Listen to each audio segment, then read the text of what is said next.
ನೆನ್ನೆ ಮೌನಿ ಅಮಾವಾಸ್ಯೆ ಹಿನ್ನೆಲೆಯಲ್ಲಿ ಕುಂಭಮೇಳದಲ್ಲಿ ಪಾಲ್ಗೊಂಡಂತ ಭಕ್ತರು ತಾವು ಸಂಗಮದಲ್ಲಿ ಸ್ನಾನ ಮಾಡಬೇಕು ಅಂತ ಹೊರಟಿದ್ರಿಂದ ಅಪಾರ ಸಂಖ್ಯೆಯಲ್ಲಿ ಕೋಟಿ ಸಂಖ್ಯೆಯಲ್ಲಿ ಭಕ್ತರಲ್ಲಿ ಬಂದಿದ್ರಿಂದ ಕಾಲ್ತುಳಿತ ಉಂಟಾಗಿತ್ತು. ಆ ಕಾಲ್ತುಳಿತ ಪ್ರಕರಣದಲ್ಲಿ ಭಕ್ತರ ಸಾವಿನ ಸಂಖ್ಯೆ 30ಕ್ಕೆ ಏರಿಕೆಯಾಗಿದೆ.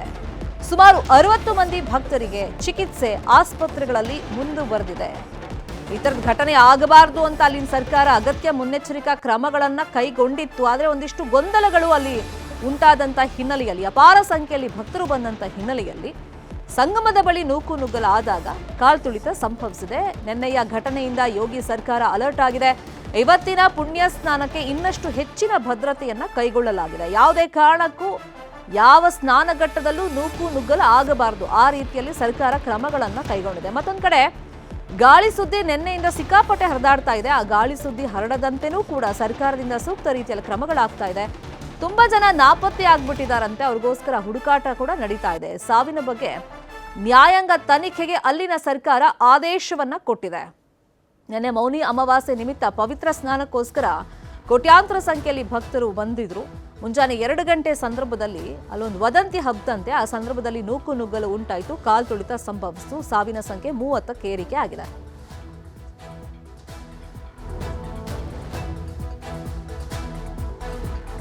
ಸೊ ಇವತ್ತು ನಾವು ನೋಡೋದಾದ್ರೆ ಹೆಚ್ಚಿನ ಭದ್ರತೆಯನ್ನು ಅಲ್ಲಿನ ಸರ್ಕಾರ ಕೈಗೊಂಡಿದೆ. ಯಾವುದೇ ಅನಾಹುತಗಳು ಸಂಭವಿಸದ ರೀತಿಯಲ್ಲಿ. ಇನ್ನು ಕುಂಭಮೇಳದಲ್ಲಿ ಹಲವಾರು ಕನ್ನಡಿಗರು ಸಿಕ್ಕಾಕೊಂಡ್ಬಂದಿದ್ದಾರೆ. ಕನ್ನಡಿಗರ ರಕ್ಷಣೆಗೋಸ್ಕರ ರಾಜ್ಯ ಸರ್ಕಾರ ಅಲರ್ಟ್ ಆಗಿದೆ.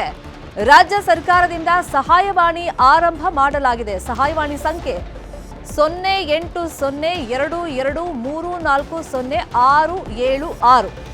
ಈ ನಂಬರ್ಗೆ ನಿಮ್ಗೇನಾದ್ರೂ ಮಾಹಿತಿ ಬೇಕಾದ್ರೆ ನೀವು ಕರೆ ಮಾಡಬಹುದು. ಅಂದ್ರೆ ಕುಟುಂಬಸ್ಥರ ಬಗ್ಗೆ ಮಾಹಿತಿಯನ್ನ ಪಡ್ಕೊಳ್ಳುವಂತ ನಿಟ್ಟಿನಲ್ಲಿ ನಿಮ್ಮ ಕಾಂಟ್ಯಾಕ್ಟ್ಗೆ ನಿಮ್ಮ ಕುಟುಂಬಸ್ಥರು ಇನ್ನೂ ಸಿಕ್ಕಿಲ್ಲ ಅಂತಂದ್ರೆ ಈ ಸಹಾಯವಾಣಿ ಸಂಖ್ಯೆಯನ್ನ ನೀವು ಸಂಪರ್ಕ ಮಾಡಬಹುದಾಗಿದೆ. ಉತ್ತರ ಪ್ರದೇಶದಿಂದ ಮಾಹಿತಿಯನ್ನ ರಾಜ್ಯ ಸರ್ಕಾರ ಕೇಳಿದೆ. ಸಾಕಷ್ಟು ಮಂದಿ ಇಲ್ಲಿಂದ ತೆರಳಿದ್ರು, ಗುಂಪಾಗಿ ಹೋಗಿದ್ರು. ಅದ್ರಲ್ಲಿ ಕೆಲವರು ಮಿಸ್ಸಿಂಗ್ ಆಗಿದ್ದಾರೆ ಅಂತ ನಿನ್ನೆಯಿಂದಲೂ ಮಾಹಿತಿಗಳು ಸಿಕ್ತಿತ್ತಲ್ಲ, ಅದಕ್ಕೋಸ್ಕರನೇ ಈಗ ಒಂದು ಸಹಾಯವಾಣಿ ಸಂಖ್ಯೆಯನ್ನ ನೀಡಿದೆ ಸರ್ಕಾರ. ಯುಪಿ ಸರ್ಕಾರದ ವತಿಯಿಂದ ಅಧಿಕೃತವಾಗಿ ಇಲ್ಲಿವರೆಗೂ ಕೂಡ ಈ ಕ್ಷಣದವರೆಗೂ ನಮಗೆ ಅವರು ಮಾಹಿತಿಯನ್ನ ಕೊಡ್ತಾ ಇಲ್ಲ. ಏತನ್ಮಧ್ಯ ನಾವು ತಕ್ಷಣ ನಮ್ಮ ಕಡೆಯಿಂದ ಏನೆಲ್ಲ ಮಾಡಬೇಕು ಅದನ್ನ ತಕ್ಷಣ ಕ್ರಮ ಕೈಗೊಳ್ಳಬೇಕು ಅಂತ ಹೇಳಿ ಒಬ್ಬರು IAS ಅಧಿಕಾರಿ ಮತ್ತೆ ಬೆಳಗಾವಿಯಿಂದ ADC ಮತ್ತು ಒಬ್ಬರು ಪೊಲೀಸ್ 3 ಅಧಿಕಾರಿಗಳ ತಂಡವನ್ನ ಈಗ ಕಳಿಸ್ಕೊಡ್ಲಿಕ್ಕೆ ನಾನು ಅಧಿಕಾರಿಗಳಿಗೆ ಇದೇ ವಿಚಾರವಾಗಿ ಇನ್ನಷ್ಟು ಡೀಟೇಲ್ ಆಗಿ ಇನ್ಫಾರ್ಮೇಶನ್ ಕೊಡ್ತಾ ಹೋಗೋದಕ್ಕೆ ನೇರ ಸಂಪರ್ಕದಲ್ಲಿ ಕನೆಕ್ಟ್ ಆಗಿದ್ದಾರೆ ನಮ್ಮ ರಿಪೋರ್ಟರ್ ಮಂಜುನಾಥ್ ಚಂದ್ರ. ಸೊ ಇವತ್ತು ಅಲ್ಲಿನ ಅಂದ್ರೆ UP ಸರ್ಕಾರ ಯಾವುದೇ ಇಂತಹ ಅಹಿತಕರ ಘಟನೆ ನಡೆಯದ ರೀತಿಯಲ್ಲಿ ಹೆಚ್ಚಿನ ಭದ್ರತೆಯನ್ನ ಕೈಗೊಂಡಿದೆ. ಬಟ್ ನಿನ್ನೆ ನಡೆದಂತ ಘಟನೆಯಲ್ಲಿ ಕನ್ನಡಿಗರ ರಕ್ಷಣೆಗೆ ಇಲ್ಲಿನ ಸರ್ಕಾರ ಯಾವ ತರ ಅಲರ್ಟ್ ಆಗಿದೆ?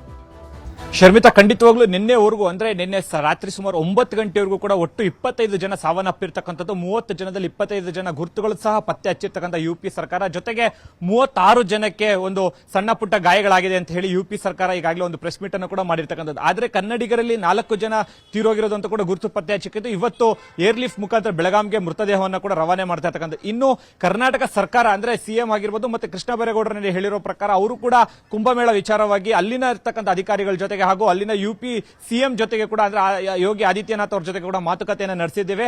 ಕನ್ನಡಿಗರು ಯಾವುದೇ ರೀತಿಯ ತೊಂದರೆ ಇದೆ ದಯವಿಟ್ಟು ಅವರಿಗೆ ಹೆಲ್ಪ್ ಅನ್ನ ಮಾಡಿ, ಮತ್ತೆ ನಮ್ಮ ಸರ್ಕಾರದ ಜೊತೆಗೆ ನಿಮ್ಗೆ ಏನೇ ಹೆಲ್ಪ್ ಬೇಕಂದ್ರೂ ಕೂಡ ನಾವು ನಿಮ್ ಜೊತೆಗೆ ಮಾತುಕತೆಯಲ್ಲಿ ಇರ್ತೀವಿ, ಜೊತೆಗೆ ಹೆಲ್ಪ್ ಅನ್ನು ಕೂಡ ಮಾಡ್ತೀವಿ, ಅವರನ್ನ ವಾಪಸ್ ಕರ್ನಾಟಕಕ್ಕೆ ಕಳಿಸ್ಕೊಡಿ ಅಂತ ಕೂಡ ಮಾತುಕತೆಯನ್ನು ನಡೆಸಿರ್ತಕ್ಕಂಥದ್ದು. ಇನ್ನು ಇದೇ ವಿಚಾರವಾಗಿ ಹೆಲ್ಪ್ ಲೈನ್ ನಂಬರ್ ಅನ್ನು ಕೂಡ ಈಗಾಗಲೇ ತೆರೆದಿರ್ತಕ್ಕಂಥದ್ದು. ಜೊತೆಗೆ ಅಲ್ಲಿನ ಅಧಿಕಾರಿಗಳು ಕೂಡ ಇಲ್ಲಿನ ಅಧಿಕಾರಿಗಳ ಜೊತೆಗೆ 24 ಅವರ್ಸ್ ಒಂದು ಸಂಭಾಷಣೆಯಲ್ಲಿ ಇರ್ತಕ್ಕಂಥದ್ದು. ಯಾಕೆಂತ ಹೇಳಿದ್ರೆ ಕರ್ನಾಟಕ ಭಾಗದಿಂದ ಬೆಳಗಾಂ ಆಗಿರ್ಬೋದು, ಬೆಂಗಳೂರು ಆಗಿರ್ಬೋದು, ಮತ್ತೆ ಉತ್ತರ ಕರ್ನಾಟಕ ಆಗಿರ್ಬೋದು, ದಕ್ಷಿಣ ಕರ್ನಾಟಕ ಈ ರೀತಿಯಾಗಿ ಬಸ್ಗಳಲ್ಲಿ ಮುಖಾಂತರ ಪ್ರಯಾಣವನ್ನು ಕೂಡ ಬಳಸಿರ್ತಕ್ಕಂಥದ್ದು. ಬರೀ ಏರೋಪ್ಲೇನ್ ಅಲ್ಲಿ ಅಲ್ಲ, ಬಸ್ಗಳು ಹಾಗೂ ಟ್ರೈನ್ಗಳಲ್ಲಿ ಪ್ರಯಾಣ ಬಳಸಿದ ಕನ್ನಡಿಗರಾಗಿ ಯಾರ್ಯಾರು ಹೋಗಿದ್ರು ಅವರ ಡೀಟೇಲ್ಸ್ ಅನ್ನು ಕೂಡ ಈಗಾಗಲೇ ಕರ್ನಾಟಕ ರಾಜ್ಯ ಸರ್ಕಾರ ಒಂದು ಪ್ರಯತ್ನ ಪಟ್ಟು ಒಂದು ಡೀಟೇಲ್ಸ್ ಅನ್ನು ಕೂಡ ಪಡ್ಕೊಂತಾ ಇರ್ತಕ್ಕಂಥದ್ದು. ಜೊತೆಗೆ ಅಲ್ಲಿ ಏನಾದರೂ ಹೋಗಿ ತೊಂದರೆ ಆಗಿದ್ದಲ್ಲಿ ತಕ್ಷಣವೇ ಹೆಲ್ಪ್ ಲೈನ್ ನಂಬರ್ ಏನು ಒಂದು ರಾಜ್ಯ ಸರ್ಕಾರ ಅನೌನ್ಸ್ ಮಾಡಿರ್ತಕ್ಕಂಥ ಹೆಲ್ಪ್ ಲೈನ್ ನಂಬರ್, ಅಲ್ಲಿ ಅವರಿಗೆ ಕಾಂಟ್ಯಾಕ್ಟ್ ಅನ್ನ ಮಾಡಿ ನಾವು ನಿಮಗೆ ಸ್ಪಂದಿಸ್ತೀವಿ ಅಂತ ಕೂಡ ಸರ್ಕಾರದವರು ಹೇಳಿರ್ತಾರೆ, ಇಲ್ಲಿನ ಸರ್ಕಾರದವರು ಹೇಳಿರ್ಕೊಂಡು. ಒಟ್ಟಾರೆಯಾಗಿ ಉತ್ತರ ಪ್ರದೇಶದಲ್ಲಿ ಯಾರೇ ಕುಂಭಮೇಳಕ್ಕೆ ಹೋಗಿ ಏನೇ ತೊಂದರೆ ಅನುಭವಿಸಿದ್ರೆ ಹೆಲ್ಪ್ ಲೈನ್ ನಂಬರ್ ಬರ್ತದೆ. ಅಲ್ಲಿನ ಸ್ಥಳೀಯ ಅಂದ್ರೆ ಸ್ಥಳೀಯ ಇರ್ತಕ್ಕಂಥ ಪೊಲೀಸ್ ಅಧಿಕಾರಿಗಳಾಗಿರ್ಬೋದು ಅಥವಾ